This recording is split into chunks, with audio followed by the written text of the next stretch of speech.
है, लेकिन उनका ध्यान उन्हें एम्प्लॉइज की तरह रखना होगा। इसका प्रावधान contract labour regulation and abolition act 1970 में किया गया है, जिसकी मैं चर्चा करूंगा।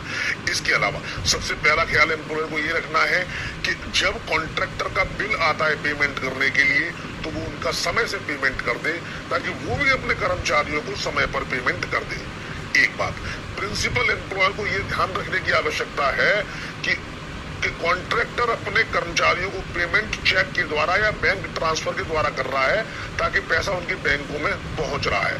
और तीसरी उसकी जिम्मेवारी यह है कि पेमेंट पीएफ, ईएसआई और बोनस, उनका भुगतान भी ठेका कर्मचारी यानी कॉन्ट्रैक्ट वर्कर्स को मिल रहा है।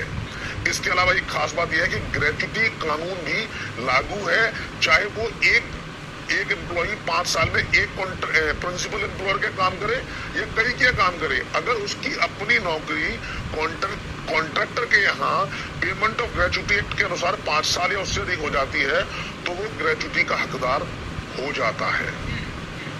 ओके, तो बेसिक जो सुविधाएं हैं जो एक फिक्स्ड एम्प्लॉई को मिलती है, वैसा कॉन्ट्रैक्ट वर्कर्स को भी मिलनी चाहिए। हाँ, उसमें कुछ नियम में बदलाव हो सकता है, लेकिन ऐसे जो तमाम ऐसे नियम हैं और जो ऐसे अधिकार है, उन पर कॉन्ट्रैक्ट वर्कर्स का भी उतना ही अधिकार है। जान रहे हैं कॉन्ट्रैक्ट वर्कर्स क्या अपने अधिकार जानते हैं और जानकर पहचानने के साथ साथ क्या उनका फायदा उठा पाते हैं।